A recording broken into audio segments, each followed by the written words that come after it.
Shalom, selamat pagi Bapak Ibu, Saudara-saudara yang kekasih dalam Tuhan. Senang bisa berjumpa kembali pada pagi hari ini dalam keadaan sehat serta tidak kekurangan sesuatu apapun dalam program Renungan Pagi Suplemen Jiwa yang menyegarkan, menyehatkan, dan meneduhkan jiwa kita.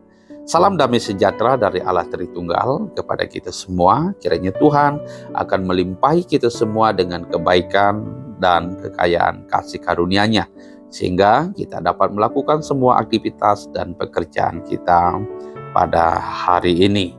Sebelum kita memulai aktivitas kita pada hari ini, saya mau mengajak kita semua untuk kembali merenungkan kebenaran firman Tuhan, untuk kita dapat mengerti dan memahami kehendak Tuhan dalam kehidupan kita, dalam semua aktivitas yang akan kita kerjakan ke depan.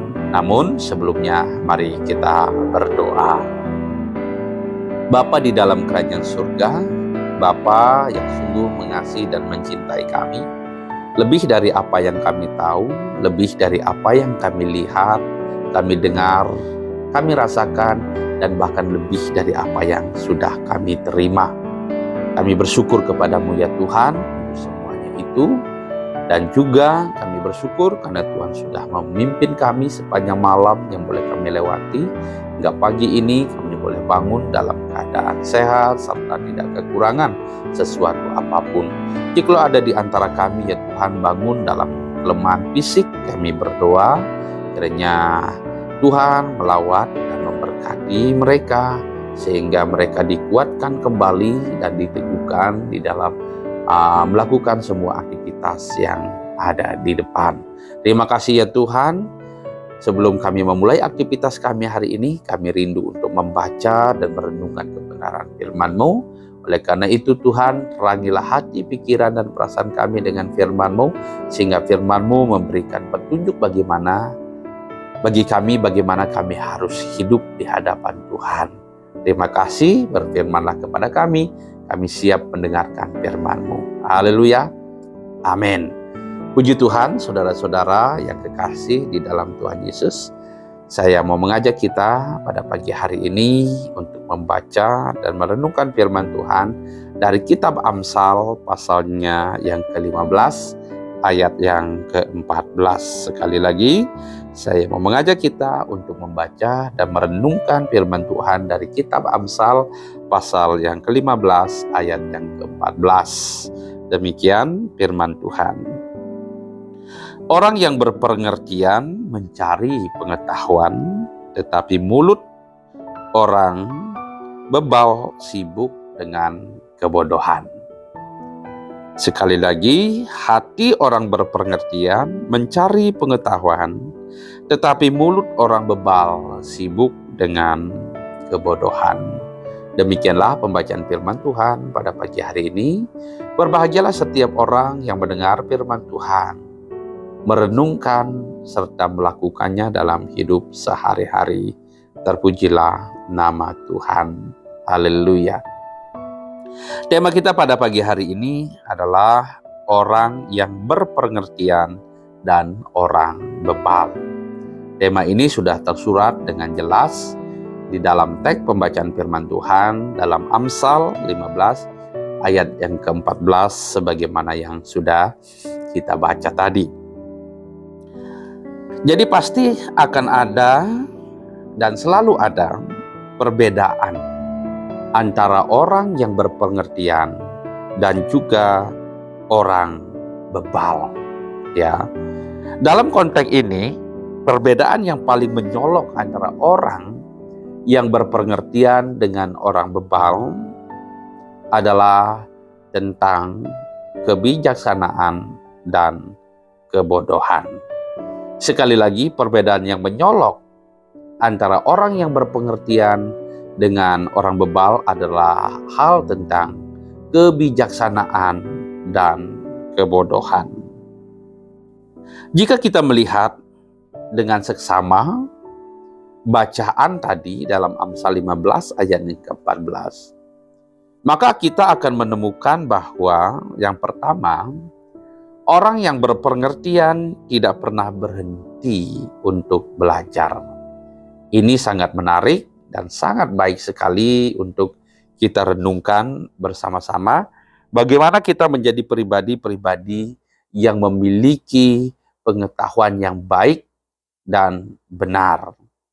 Seperti orang yang berpengertian yang diungkapkan di dalam Amsal ini. Orang yang berpengertian adalah karena mereka tidak pernah berhenti untuk belajar. Mereka tidak pernah merasa puas hanya sebatas tahu. Tetapi mereka harus mengerti tentang sesuatu hal dengan sebenarnya. Karena itu ia terus mencari dan mencari pengetahuan. Itulah sebabnya tadi dikatakan bahwa hati orang berpengertian mencari pengetahuan. Jadi orang yang tidak pernah berhenti untuk belajar mencari pengetahuan adalah orang yang terus menambah hikmat dan kebijaksanaan, sehingga tidak mudah untuk ditipu dan disesatkan. Serta mereka juga dapat menetapkan tujuan hidupnya dengan benar dan dapat mengambil keputusan yang tepat tentang sesuatu hal. Ini sangat penting sekali bagi kita sebagai orang yang percaya, supaya kita tidak pernah berhenti untuk belajar dan belajar. Kita terus mencari dan mencari. Walaupun kita berpikir kita tahu tentang sesuatu hal, tetapi kita tidak pernah salah jikalau kita terus belajar. Kita terus memperlengkapi diri sehingga pada akhirnya kita menjadi orang-orang yang bijak, sehingga tidak mudah ditipu dan disesatkan. Kemudian kita dapat menetapkan tujuan hidup kita dengan benar dan dapat mengambil keputusan yang tepat tentang sesuatu hal. Di dalam Amsal 1 ayat yang kelima mengatakan bahwa baiklah orang bijak mendengar dan menambah ilmu, dan baiklah orang berpengertian memperoleh bahan pertimbangan. Jadi dengan mendengar, maka kita akan mendapatkan ilmu dan juga kita akan memperoleh bahan pertimbangan untuk menetapkan dan memutuskan sesuatu. Kita akan tahu mana yang baik dan mana yang benar. Kita akan tahu membedakan mana kehendak Allah dan mana keinginan manusia. Itulah sebabnya penting bagi kita untuk terus mencari pengetahuan dengan cara tidak pernah berhenti untuk belajar. Kemudian yang kedua yang dapat kita lihat dari Amsal 15 ayat yang ke-14 ini adalah orang bebal sibuk dengan kebodohannya. Ya, tadi yang pertama, orang yang berpengertian tidak pernah berhenti untuk belajar. Kemudian yang kedua, orang bebal sibuk dengan kebodohannya. Ini menjadi kebalikannya, saudara-saudara. Ya, dan disinilah terletak perbedaan yang sangat mencolok tadi, yaitu kebijaksanaan dan kebodohan. Sudah pasti orang yang berpengertian akan bijaksana dalam menentukan segala sesuatu, dalam menentukan sikapnya. Tetapi orang bebal sibuk dengan kebodohannya. Orang bebal menjadi bodoh karena mereka menolak untuk mengerti. Mereka menolak pengertian sebagaimana yang diungkapkan di dalam Amsal 18 ayat yang kedua. Orang bebal tidak suka dengan pengertian. Hanya suka membeberkan isi hatinya. Bagaimana mereka bisa memiliki pengertian? Bagaimana mereka bisa berhikmat? Bagaimana mereka menjadi orang yang bijaksana kalau mereka tidak suka dengan pengertian dan kecenderungan hatinya mengumbar hawa nafsunya, membeberkan isi hatinya? menganggap dirinya benar dan tindakan-tindakannya tepat. Kemudian bukan saja mereka menolak pengertian, orang bebal juga meremehkan kebijaksanaan. Sebagaimana yang diungkapkan di dalam Amsal 23 ayat yang ke-9. Di situ ada nasihat, jangan berbicara di telinga orang bebal, sebab dia akan meremehkan kata-katamu yang bijak. Dari ayat ini kita dapat melihat bahwa orang bebal itu bukan hanya tidak suka dengan pengertian, tetapi juga meremehkan kebijaksanaan. Sehingga mereka terbelenggu dalam kebodohannya. Jika hati orang bebal sudah tertutup bagi pengertian, maka orang bebal itu akan terbelenggu dan sibuk dalam kebodohannya sendiri. Oleh karena itu, orang bebal akan binasa karena kebodohannya itu. Amsal 18 ayat yang ke-7, orang bebal dibinasakan oleh mulutnya, bibirnya adalah jerat bagi nyawanya. Jelas bahwa orang yang terbelenggu oleh kebodohannya atau orang bebal yang terbelenggu oleh kebodohannya akan binasa oleh kebodohannya sendiri. Jadi pada akhirnya saudara-saudara yang dikasihi oleh Tuhan, orang yang berpengertian akan mendapatkan kehormatan dan orang bebal akan mendapat cemooh.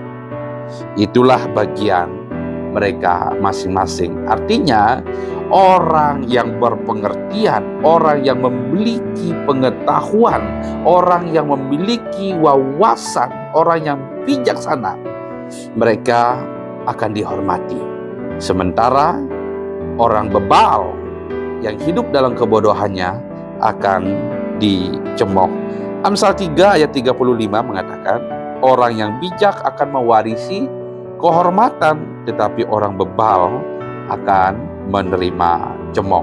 Hasilnya pun akan berbeda, ya. Karena perbuatannya, karena karakternya, sikapnya sudah berbeda sekali, seperti perbedaan yang mencolok tadi, maka hasilnya pun akan berbeda.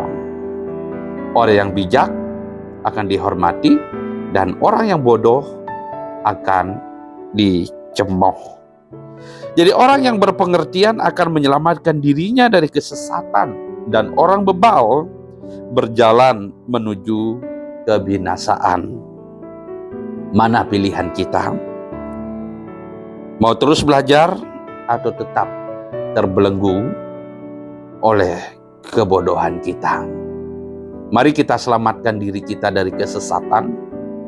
Mari kita selamatkan diri kita dari kebinasaan. Mari kita terus belajar dan belajar, mencari pengetahuan sampai kita mengerti dengan benar tentang sesuatu hal, terlebih tentang kehendak Tuhan dalam hidup kita. Tuhan Yesus memberkati kita dengan firman-Nya. Amin. Mari kita berdoa. Bapa di dalam kerajaan surga, terima kasih kami sudah mendengarkan firman-Mu yang begitu indah Tuhan, yang mengajar kami bagaimana kami hidup sebagai orang-orang yang percaya kepada Tuhan. Kami memang diperhadapkan dengan banyak pilihan, dan pilihan itu sering sekali menggoda kami, dan bahkan tidak sedikit kami menentukan pilihan yang salah. Sehingga pada akhirnya pilihan kami membinasakan, menyesatkan kami. Oleh karena itu Tuhan, ajarlah kami untuk terus belajar, mencari pengetahuan, agar kami tahu tentang suatu hal dengan baik dan benar, terutama tahu tentang kehendak Allah dalam hidup kami untuk kami lakukan. Kedagingan kami sering sekali ya Tuhan, menguasai kami. Oleh karena itu Tuhan, ajar kami merendahkan diri di hadapan-Mu, sehingga kehendak Tuhan saja yang jadi dalam hidup kami. Terima kasih Tuhan, berkatilah kami dalam semua aktivitas dan pekerjaan kami pada hari ini. Pegang tangan kami dan tuntun langkah kami kepada jalan-Mu, sehingga kami terus berjalan dalam rencana dan kehendak-Mu sepanjang hari yang akan kami lalui. Terima kasih Tuhan Yesus. Di dalam nama Tuhan Yesus kami berdoa dan bersyukur. Haleluya. Amin. Puji Tuhan, saudara-saudara yang kekasih di dalam Tuhan Yesus. Demikianlah perjumpaan kita pada pagi hari ini. Kiranya pagi ini menjadi pagi yang istimewa bagi kita. Pagi yang membuat kita semakin dekat dengan Tuhan.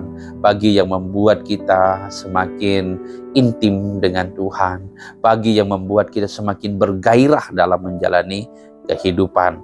Pada akhirnya saya mengucapkan selamat pagi, selamat beraktivitas, sampai jumpa lagi, dan Tuhan Yesus memberkati.